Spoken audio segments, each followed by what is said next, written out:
What's up, everybody? My name is Teo, and I'd like to welcome y'all to my lab. Now, I know I got a lot of things going on. Before I show you my setup, I just wanted to say I appreciate every one of y'all for just watching, tuning in, and I'm just seeing what I got going on. So today, we're going to be screen printing. Actually, right now, as of this moment, we're actually about to be exposing the screen. I'm going to show y'all what's going on right here. But before, matter of fact, let's just get into it. So this is my 6-color, 6-station press. I was just adjusting a couple of the arms. And this is my exposing setup. Let me explain to you what's going on here. So now I got a 1,000-watt metal halide bulb right there. And this is the screen. I got it covered right now. I got a glass. I'm not too sure about the thickness, but you definitely need I think it's like a 1/4 millimeter thickness or 3/4. I'm not sure. Somewhere beyond those lines, you could look it up. But you need a glass. You got the screen, exposed screen, the image under there, which you'll see. And I got it roughly between 25 and 30 inches away from the light source. And we're going to be exposing it today for only 35 seconds. 35 seconds, that's all it takes for a screen to get exposed. Had to learn it the hard way. A lot of calculated exposing, gone wrong, gone right, but we got it here. And I'm about to show you exactly how I do it. Now, let's get to it.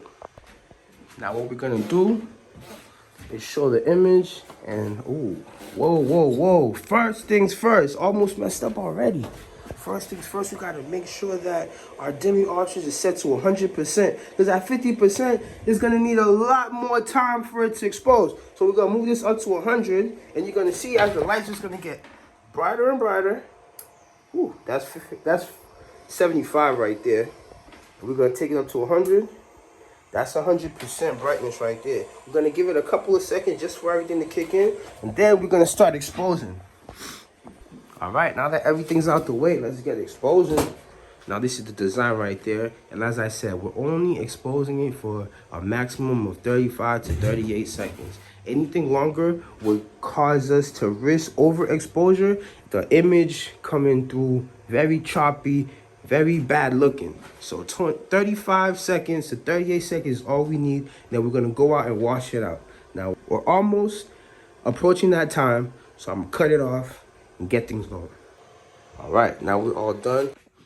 Now that our image has been exposed, I'm gonna remove everything. Remove the glass.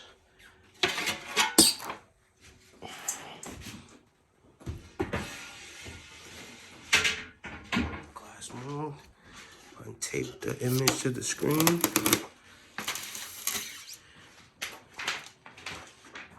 Even though you can't see anything, it's there. I'm gonna go wash it out now. Now I'm using the tub to wash this out, and you can already see that the image is starting to show up. Now all we gotta do is completely rinse it out and make sure that it's nice and clear for printing. As you can see, it's already starting to expose. That means we did a great job with the exposing time. So now we're finished washing it out, and I'm gonna show y'all what it looks like when it's done. Now, as you can see, we got a nice solid print. Everything looking real clear. As you can see, the image has successfully exposed properly. The image has successfully exposed properly. Now we're gonna let this dry, tape up the edges, and do our first test print. So now that we got the screen all dried up, so now we're gonna tape up the screen. Emulsion's all dried up. So what we're gonna do is tape up the edges. The edges is where you see there are open areas in the screen, and that's just simply because the emulsion did not get to those areas. So you want to cover it so that ink doesn't pass through there. You only want ink to pass through the print area. All right.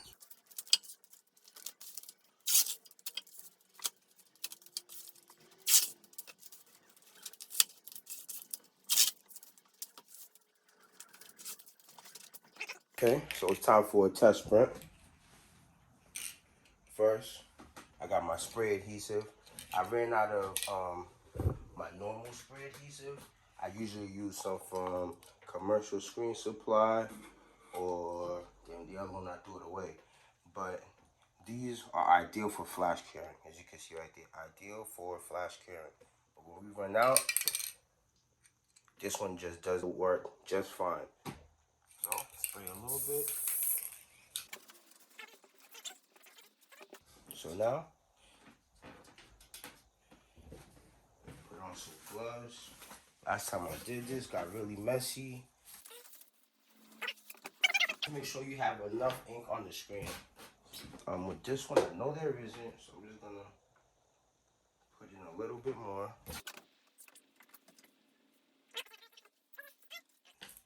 So with this one, I'm gonna be doing a push stroke. I know I usually do pull strokes, but with this I'm doing a push stroke because it helps to help everything go a lot more even. So you just gotta find out which one works best for you. Some people like to pull, some people like to pull. I do whichever one depending on the situation. But the number one thing to know is if you pull, always pull. If you pull, always. If you push, always push for that specific shirt. You don't want to be pulling and pushing. That's how you get the screen to be moving around and you get ghost and double images. So flood the screen real nice.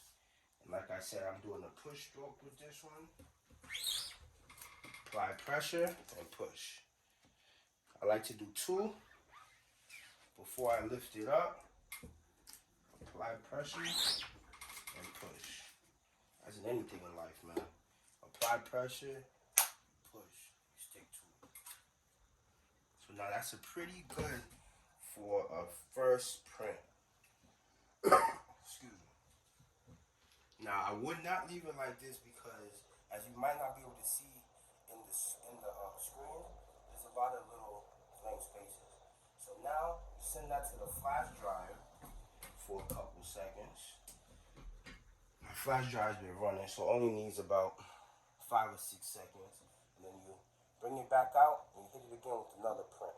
So that's a print, flash, print. And then from there you see if it's good. If it's clear enough, you only usually need 2 prints. But sometimes you might need a third one.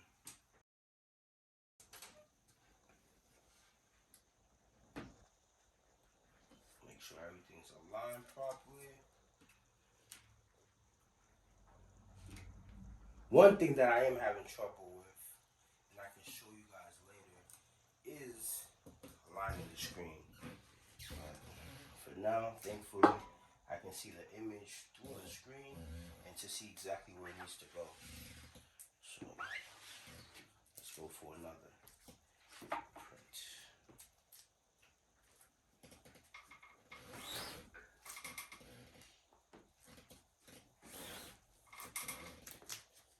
Like I said, perfect. Send that right back to the flash drive. And then let that fully cure. 320, between 320 and 360 degrees. Somewhere between this should be a good dry point, a good dry curing point. And after that, we'll take a look at it, see what you guys think. I think it should be good though. And this is a test print. After that, go look into printing some hoodies. It's cold out here in Boston right now, so t-shirts will sell, but hoodies go a lot faster. All right, let's take a look. There it is. The way I'm walking into 2023.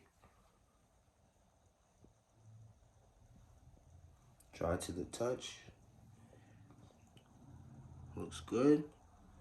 Only thing I would do now is hit it with heat press just to flatten it, give it an overall flattency. But I think that looks good, man. I'm gonna take it off the palette so you can see how it looks. But it's a good print. And there we have it, right off the palette. Looking good, looking clean, feeling good too.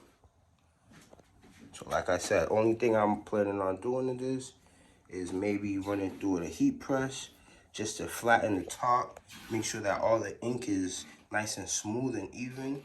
But it looks good. Can't wait to see somebody wearing it.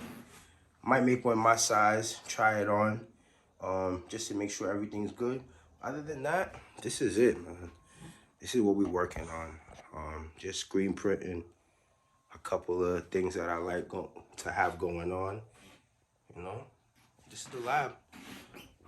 All right, guys, let me know what y'all think in the comments, man. Tap in with me. Let me know what you think. Do you like the design? Is it nice? Is it ugly? What you think about my setup? Anything I could do to, you know, make things a little bit more efficiently, effectively? I'm in the process of reorganizing my space. That's why it looks horribly messy. I'm sorry. I apologize, but bear with me. Things will get better. We'll progress to get better. And as I do, I promise, I will keep y'all informed, and I will keep posting more videos so we can learn and we can grow together, you know? So, yeah, this is what we got going on, man. I appreciate y'all for taking the time. Strophy out.